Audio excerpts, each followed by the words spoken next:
घूंगर वाले छेनू के बाबा घूंगरपुर में कभी न रहे। पैदा होते ही निकल लिए कहानियां जमा करने। कहते हैं वो बुजुर्ग ही पैदा हुए थे और अब उनकी उम्र उल्टी चल रही है। जैसे जैसे साल कटते जा रहे हैं वो जवान हो रहे हैं। माँ ये कह के छोड़ गई थी कि जब छोटे नन्हे मुन्ने से रह जाओगे और गोद में समा सकोगे तब मिलूंगी। बचपन में सुनाने के लिए वो कहानियां जगह जगह रख गई हैं और घूंगर वाले छेनू के बाबा वो जमा करते रहते हैं और कंधे पे टंगी पोटली में डाल देते हैं। उन्हें डर रहता है कि कहीं कोई कहानी उड़ न जाए, गुम न हो जाए। ऐसा कई बार हो चुका है कि किसी कहानी का आगाज मिला और अंजाम गायब। किसी का सर पैर गायब है, बीच का धड़ मिल गया। उन्हें बहुत अफसोस है कि माँ ने गैर जिम्मेवारी से काम लिया। बाबा ने कहानियां याद रखने का एक नया तरीका निकाल लिया है। कहानी सुनाते रहो तो गुम नहीं होती, याददाश्त में महफूज हो जाती है। आधी अधूरी कहानियां तो वो अपने तजुर्बे ही से खत्म कर देते हैं। बाबा यूं तो हफ्तों महीनों में लौट आया करते हैं, लेकिन कभी कभी देर भी हो जाती है। घर खंडहर हो चुका है और उसमें उल्लू बोला करते हैं। मादा उल्लू नर उल्लू से कह रही थी, सारी गर्मियां गुजर गई, कोई कहानी नहीं सुनाई तुमने। जब शादी की थी तो कितने वादे किए थे। हाँ भाई हाँ, किए थे। निभाने के वादे किए थे, सुनाने के थोड़ा ही किए थे। कहानी के वादे भी तो किए थे, वो तो किए थे। बूढ़े बाबा के वादे पर हमेशा ही सुनाते थे, कहते थे तुम्हें तो रात जागने की आदत है, तुम्हारी रात भी कट जाएगी मेरी भी। और अब के ऐसे गए कि सारी गर्मियां निकल गई है। वो उसी वक्त खंडर के बाहर से किसी के खांसने की आवाज सुनाई दी। मादा उल्लू ने कहा, लो लगता है बाबा आ गए। भाई बड़ी लंबी उम्र है उनकी, भगवान और लंबी करे। तुम तो कह रहे थे भगवान छोटी कर रहे हैं। एक बार फिर खांसने की आवाज सुनाई दी। इस बार कुछ और करीब से आई। नर बोला, वो इसलिए कि वो बूढ़े पैदा हुए थे और अब छोटे होते जा रहे हैं। एक बूढ़ा आदमी खांसता हुआ खंडहर में दाखिल हुआ और नर को देखकर पूछा, कहो भाई कैसे हो जगराती लाल। बाबा कहाँ चले गए थे आप? आपके इंतजार में तो पूरी गर्मियां काट दी हमने। ये दूसरा कौन है भाई? दूसरा नहीं बाबा, दूसरी कहिए। मतलब मेरे लिए तो पहली है। मादा उल्लू शर्मा गई और नजरें नीचे कर ली। जगराती ने बताया, मैं इस वादे पर शादी करके लाया था कि इसके बच्चों के लिए बहुत सी कहानियां सुनवाऊंगा, मगर हम आए और आप गायब। कहानियों ही की तलाश में तो भटकता रहता हूं भाई। कुछ मिली? हाँ मिली तो सही। हिंदुस्तान के पूरब में एक जगह है जिसे हिंदुस्तानी बंगाल कह के बुलाते हैं। भाई बड़ी कहानियां दबी मिली वहां, और कैसी मजे मजे की, जितनी मासूम उतनी ही सरल। तो फिर कोई सुनाओ ना बाबा। सुनाता हूं भाई, दम तो लेने दो।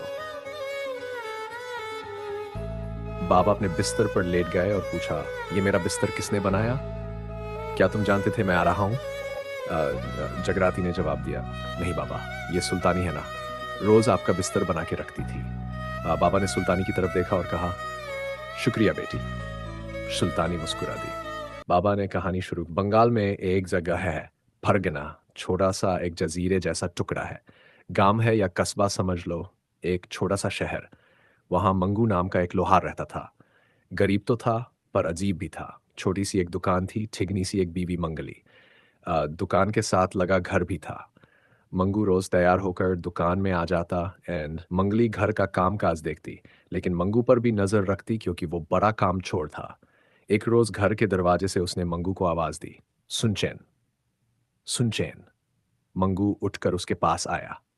हाँ भाई कहो, कहो क्या है? तुम फिर सो रहे थे? सो नहीं रहा था, सोच रहा था। ये कहते कहते ही उसे जमाई आ गई, जैसे नींद से उठा हो। फिक्र का अंदाज चेहरे पर जमाते हुए बोला, बहुत गहरी सोच में था। मंगली तुनक कर बोली, बस यही तो गड़बड़ है तुम्हारी। काम कम करते हो, सोचते ज्यादा हो। पर जब भी सोचता हूं, काम की सोचता हूं। क्यों? मुश्किल से तो थोड़ा सा काम मिला है, वो भी तुम सोचने में गंवा दोगे तो कैसे गुजारा होगा? जल्दी से तिपाई के पाए लगा दो तो बाकी के पैसे मिले। घर में कुछ आटा दाल डाल के रखे। मंगू पलटकर भट्टी के पास आया और तिपाई उठाकर शिकायत की, ये भाई जियाती है नसेद की। तिपाई बोलते हैं और चारपाई बनवाते हैं। तिपाई तो भाई 3 पाई की होती है। ये कहते कहते भट्टी के पास बैठ गया और आग धौंकने लगा। मंगली मुड़कर चली गई। खा करते करते वो फिर सोचने लगा। सोचते सोचते सोने लगा और उसके हाथ ढीले होने लगे तो उसने काम रोक दिया। मंगली फिर दरवाजे में नजर आई। फिर सोच में डूब गए तुम। हैं? हाँ, बहुत गहरी सोच में था। अब क्या सोचा? सोच रहा था कि ऐसा कोई इंतज़ाम किया जाए कि मंगू सोचते हुए कह रहा था कि आदमी कितनी भी गहरी सोच में क्यों न डूब जाए, हाथ और हथौड़ा वैसे ही चलते रहें। दिमाग और हाथ अलग-अलग अपना-अपना काम करें। दिमाग अगर सोचता है तो सोचता रहे, हाथ अगर चल रहा है तो चलता रहे, रुके नहीं, ना उसकी आवाज़ बंद हो और ना तुम्हें बार-बार आकर देखना पड़े, काम हो रहा है कि नहीं। क्यों? मंगली ने सर पीट लिया। याद रखो, तिपाई अगर शाम तक न तैयार हुई तो सेठ उठा ले जाएगा और किसी दूसरे से बनवा लेगा और तुम्हें बाकी के पैसे भी नहीं देगा। मंगू ने गुस्से से कहा, ना दे, ना दे, मैं तिपाई भी नहीं दूंगा। नहीं दोगे तो क्या करोगे इसका? चार पाए लगा के चारपाई बना लूंगा, एक चौखटा लगा लूंगा, भान से सोऊंगा उस पर। और पैसे कहाँ से आएंगे? ना आए पैसे। तो आटा कहाँ से आएगा? ना आए आटा। तो रोटी कहाँ से पकेगी? मंगू उदास हो गया और फिर से अपने काम में लग गया और गुनगुनाने लगा। पाई पाई जोड़ के तिपाई डालिए, चार पाए जोड़ें, चार पाई डालिए, छोटी सी मंगली को भी रोटी चाहिए, राजी हो तो मंगली पे रजाई डाले। मंगू गुनगुनाते हुए तेजी से काम करने लगा, हथौड़ा जोर से बोलने लगा। मंगू के इस तरह गुनगुनाने का मंगली ने मजा लिया। फिर वो चली गई। मंगली के जाते ही मंगू के काम की तेजी कम होने लगी, हथौड़ा आहिस्ता चलने लगा और सोच हावी होने लगी। गुनगुनाहट बंद हो गई और वो फिर ऊँघने लगा। उसके पैर से कमानी और उससे जुड़ी धौंकनी रुक गई। अंदर से मंगली की आवाज आई, क्या हुआ? आवाज नहीं आ रही है, हथौड़े की। मंगू चौंका और दुआ की, भगवान एक ऐसी तिपाई दे, चल चारपाई दे, चल कुर्सी ही दे कि एक बार बैठे तो बस पकड़ के रखे उसे, उठ न सके। क्या हुआ? मंगू ने फिर कमानी और धौंकनी पकड़ी और काम शुरू किया। हथौड़े की आवाज आने लगी। उसने पूछा, क्यों? आवाज आ रही है ना? हाँ, आ रही है। कुछ वक्त के बाद मंगू लेट गया और बस सो गया। शाम के वक्त सेठ जी मंगू लोहार की छोटी सी दुकान के पास आकर आवाज दी। अंदर से उसकी ठिगनी सी मंगली ने झांका। कहाँ है मंगू? क्या हुआ मेरी तिपाई का? सेठ जी अपनी छड़ी टेक कर अंदर की तरफ आए और जोर से छड़ी जमीन पर मारी। मंगली ने कहा, एक दिन की मोहलत और दे दीजिए सेठ जी, कल तक जरूर बना देगा। इतना सुनना था कि सेठ जी ने गुस्से से दरवाजे पर मारा और कहा, मुझे नहीं बनवानी है तिपाई तुमसे, बस वापस कर दो मेरा सामान, मैं कहीं और से बनवा लूंगा। कल तक जरूर बना देगा सेठ जी, मंगू बहुत अच्छा कारीगर है। मैं जानता हूं, इसीलिए उसके पास आया था, लेकिन सब अच्छे कारीगर घमंडी होते हैं या सुस्त होते हैं। वो सोचते ज्यादा है, काम कम करते। बस वही नुक्स है उसमें, बार बार सोच में डूब जाता है। आज भी 4-5 घंटे सोया, मतलब सोच में डूबा रहा, उसी में दिन निकल गया। कल आपकी तिपाई जरूर पूरी कर देगा। सेठ जी थोड़े नरम पड़े। ठीक है, तुम्हारे भरोसे एक मौका और देता हूं मंगू को। उससे कह देना तिपाई न मिली तो मैं पैसे नहीं दूंगा। सेठ इतना कहकर चला गया और मंगली उसे जाते हुए देखती रही। फिर वापस आकर मंगू को ढूंढा तो वो घर के दरवाजे के पीछे सोया हुआ था। ओफो, फिर सो गए तुम? मंगली ने मंगू को हिलाया। मंगू ने आंख खोली। एन, हाँ, तुम सो गए थे? हाँ, लेकिन उसका क्या हुआ? सेठ का? वो तो चला गया, लेकिन कह गया है कल तक अगर तिपाई ना मिली तो पैसे नहीं देगा और अपना सामान भी ले जाएगा। कल शाम तक तो बहुत वक्त है, जब उठूंगा 1 घंटे में बना दूंगा। मंगू फिर से लेट गया और आंखें बंद कर ली, लेकिन मंगली ने हिलाकर कहा, उठो और अभी उठकर तिपाई बनाओ, चलो। मंगली ने उसे धक्के से कमरे के बाहर किया और दुकान में भेजा, फिर काम शुरू करवाया। मंगू ने फिर धौंकनी, कमानी और हथौड़ा थामा और काम शुरू दोनों किया। उल्लू कहानी सुनते हुए मजा ले रहे थे। सुल्तानी ने बाबा से पूछा, बाबा, दिन में तो सबको नींद आती है, मगर रात को वो क्यों सोता था? जगराती ने टोका, तुम भी उल्लू हो, बस आदमी के बारे में कुछ नहीं जानती। सिर्फ उल्लू है जो रात में जागते हैं और दिन में सोते हैं। सुल्तानी ने मुड़कर सवाल किया, बाबा भी रात में जागते हैं? वो क्या? चुप, लेखक, कवि, प्रेमी, कुछ कुछ मेरे जैसे होते हैं। अब वो बाबा की तरफ मुड़ा जो सुराही से पानी पी रहे थे और पूछा, हाँ तो बाबा, फिर क्या हुआ? सेठ की तिपाई बनी? बनी तो सही, पर कुछ और ही बन गई। मंगू में यही खराबी थी, मांगो कुछ बनाता कुछ और था, सोचता बहुत था ना, इसलिए। तो सेठ ने पैसे दिए उसे? नहीं। वो क्यों? इसलिए कि मंगू तिपाई नहीं देता था। बस सेठ उसे पकड़ के राजा के सामने ले गया। मंगू राजा के सामने खड़ा था, दो सिपाहियों के साथ। उनके साथ और उनके पीछे सेठ जी खड़े थे। राजा ने रौबदार आवाज में पूछा, मंगू? जी हुजूर। तुमने सेठ परसी लाल के लिए तिपाही बनाई? जी हुजूर। पिता हैरान रह गए। अंदर की तरफ झांक कर बोले, अरे ये तो अपना मंगू है। ओहो, बाहर आओ, देखो तो।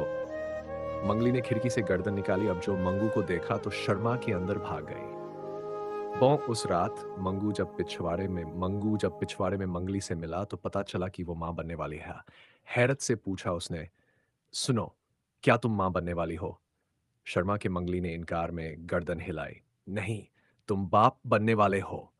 तुमने आने से पहले मुझे बताया क्यों नहीं? तुम तो कभी कुछ देखते ही नहीं थे, और इस हाल में तुम मुझे उस कुर्सी पर बांध कर सताते थे। कहीं कुछ हो जाता मेरे बच्चे को तो। मंगली ने पूछा, उस कुर्सी में था क्या? कोई जादू था ना? मंगू ने सर झुकाकर सब मान लिया। हाँ, एक फकीर ने 2 वरदान दिए थे, लेकिन वो कुर्सी तो मैंने जंगल में छोड़ दी। तुम घर चलो तो सारी बात सुनाऊंगा। और ये घोड़ा और ये नए कपड़े किससे लिए? मेरे अपने हैं, और मैंने नया मकान भी बनवाया है, वहीं दुकान के पीछे। मंगली ने हैरत से उसकी तरफ देखा। लेकिन इतने पैसे कहां से मिले? उसी कुर्सी से। वो कुर्सी मैंने भूत को बेच दी। मंगली डर के पीछे हट गई। भूत को? और मंगू हंस पड़ा। हाँ, घर चलोगी तो सब बताऊंगा। लेकिन मैं तो अब 4 महीने बाद जाऊंगी। वो क्यों? इस हाल में वहां कौन ख्याल रखेगा मेरा? पहला बच्चा तो हमारा यहीं पैदा होगा। मंगली ने मिन्नत की। मंगू सोच में पड़ गया। तुम भी यहीं रहो ना 3-4 महीने। लेकिन यहां तो बाबा मुझसे खेती बाड़ी करवाएंगे। अच्छा है ना, तुम्हारी सुस्ती तो दूर होगी कुछ दिन। उसी वक्त उसके ससुर की आवाज आई, मंगली आई बाबा। वो तो चली गई, लेकिन मंगू गहरी सोच में डूब गया। आखिरकार मंगू घोड़े पर सवार अपने घर लौटा। मंगली को साथ साथ एक पालकी में लेकर, और एक छोटा बच्चा उसकी गोद में था। पालकी के झटकों से जब वो जाग जाता, रोने लगता, और मंगली उसे दूध पिलाकर चुप करा देती। घर पहुंचे तो मंगली नया मकान देख हैरान ही रह गई। अंदर आकर उसने बच्चे को एक नरम बिस्तर पर डाल दिया। अब घर में नौकर चाकर भी थे, एक नौकरानी भी। रात के वक्त नौकरों ने मेज पर खाना लगाकर दोनों को बुलाया। उड़ता, खाना लगा दिया है। बच्चा बिस्तर पर सो रहा था। मंगू और मंगली खाने के कमरे में आए। मंगली ने पूछा, ये क्या है? खाना मेज पर बैठकर खाएंगे। मैंने सोचा चौकियां होंगी। मंगू ने कही, मालूम, बड़े बड़े शहरों में बड़े बड़े लोग इसी तरह मेज कुर्सी पर बैठकर खाते हैं। मंगली जरा घबराई। नहीं, मैं कुर्सी पर नहीं बैठूंगी। अरे ये वो कुर्सी नहीं है। डरो मत, आओ बैठो। वो कुर्सी पर बैठ तो गई, लेकिन बार बार उठकर देखती थी कि कहीं चिपक तो नहीं गई। चम्मच देखकर बोली, और ये क्या है? बड़े लोग चम्मच से खाना खाते हैं ताकि खाना खाकर हाथ ना धोने पड़े। नहीं बाबा, मैं तो हाथ ही से खाऊंगी। लाओ प्लेट दो, परोसूं। ये कहकर वो प्लेटों में खाना परोसने लगी। अगले दिन तमाम नौकर चाकर उठकर अपने अपने काम में लग गए। मंगली कपड़े धोने बैठ गई। बच्चा जाग गया था, लेकिन चुपचाप लेटा अंगूठा चूस रहा था। मगर मंगू अभी तक सो रहा था। मंगली को जाकर जगाना पड़ा। उठो जी, उठो, नहा धो के काम पे जाओ। मंगू ने एक लंबी जम्हाई ली। किस काम पर? अब कौन सा काम है? अपनी लोहार की दुकान पर। काम काज तो करना ही पड़ेगा। काम किए बगैर तो कारून का खजाना भी खाली हो जाता है। बड़बड़ाता हुआ वो बिस्तर से उठ गया। ओफो, तुम्हें तो मायके ही छोड़ आता तो अच्छा था। भारी दिल से वो नहाने के लिए निकल गया। मंगू ने दुकान खोली तो हर तरफ गर्द ही गर्द, जाले ही जाले। झाड़ू झाड़न से उसने सब साफ करवाया और बहुत अरसे बाद भट्टी में आग जलाई। ये सब करते करते वो इतना थक गया कि नींद आ गई और वो सो गया। कुछ ही देर में उसे फिर मंगली की आवाज सुनाई दी। क्यों जी? हथौड़े की आवाज नहीं आ रही। काम हो रहा है कि नहीं? चौंक कर वो उठ गया। देखा तो कोई नहीं था वहां। वो उसके अपने दोषी जमीर की आवाज थी।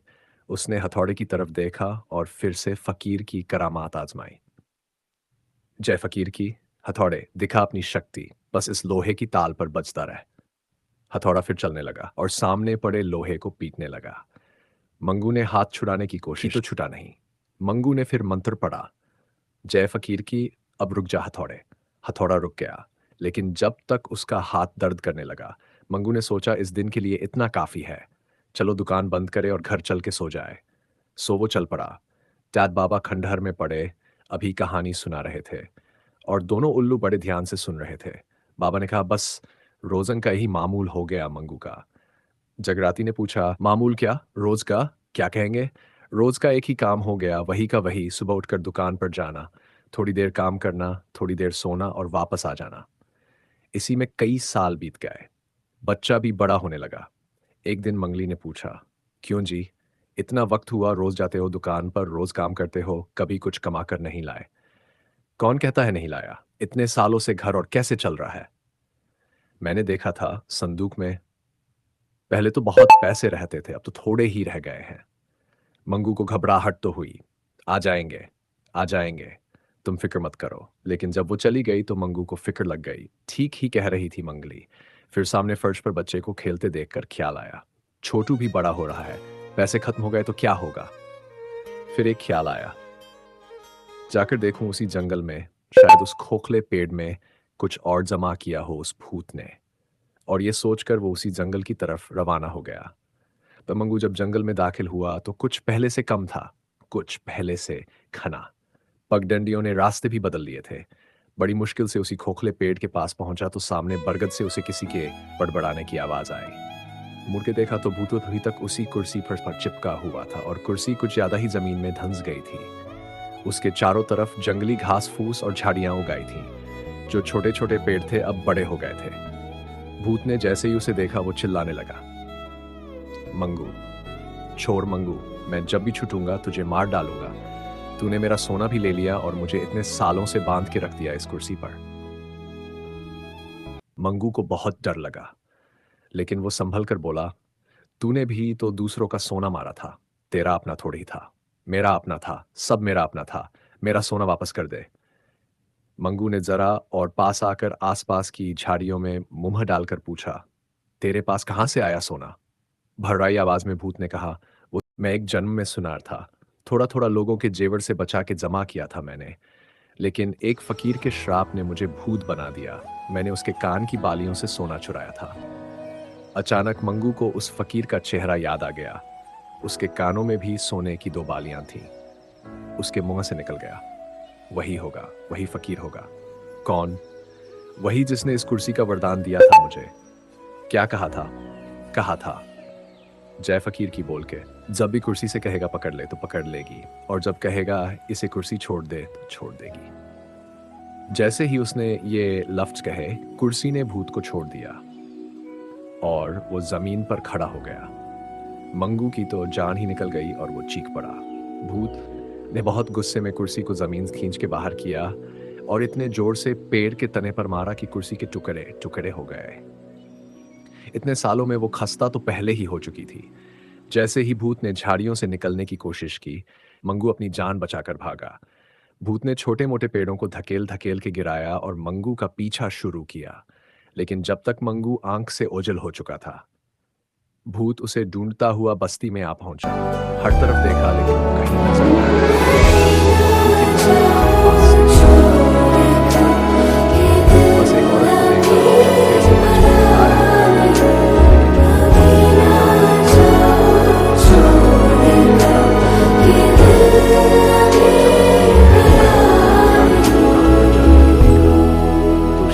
जाकर देख, आज इतना क्या काम कर रहे हैं कुर्ता जो अभी तक वापस नहीं आए। तोशीजा चली गई। दुकान पर आकर दस्तक दी। मंगू छुपकर अंदर बैठा हुआ था। उसने दस्तक सुनी तो एक दरार से झांक कर देखा। बाहर खड़ी नौकरानी नजर आई तो थोड़ा सा दरवाजा खोला। नौकरानी बोली, कुर्ता, बीवी कब से इंतजार कर रही है और फिक्र कर रही है कि आप अभी तक घर क्यों नहीं लौटे। कपाती आवाज में मंगू ने जवाब दिया, तू जाकर कह दे मुझे, और मैं शायद सारी रात काम करूं, कल सुबह आऊंगा। दरवाजे खिड़कियां बंद करके ध्यान से रहे, कोई भूत या चोर न घुसने पाए। दोशीजा हैरान परेशान वापस लौट गई। वो जैसे ही दुकान से निकली, उसी वक्त भूत गली में दाखिल हुआ। भूत ने उस दुकान का दरवाजा बंद होते देखा। दोशीजा जब चली गई तो भूत उसी दुकान के सामने आकर खड़ा हो गया। उसी दरार में से अंदर झांक कर देखा तो अंदर मंगू नजर आया। बहुत धीरे से उसने दरवाजे पर दस्तक दी। मंगू समझा नौकरानी फिर लौट आई है। गुस्से में उसने दरवाजा खोला। तू फिर आ गई दोशीजा, तुझे कहा था जल्दी जा। और लेकिन भूत को देखते ही उसकी सांस सूख गई। भूत दुकान के अंदर घुस आया। मंगू पीछे हटने लगा। एक धक्के से भूत ने दुकान का दरवाजा बंद कर दिया और बोला, अब कहाँ भाग कर जाएगा तू? इसी भट्टी में भून दूंगा तुझे। उसने मंगू को गर्दन से पकड़ लिया। मंगू की आवाज कपकपाने लगी, मुझे भून के तुझे क्या मिलेगा? आज साबित कर दूंगा मैं सदियों से चला हुआ मुहावरा कितना गलत है।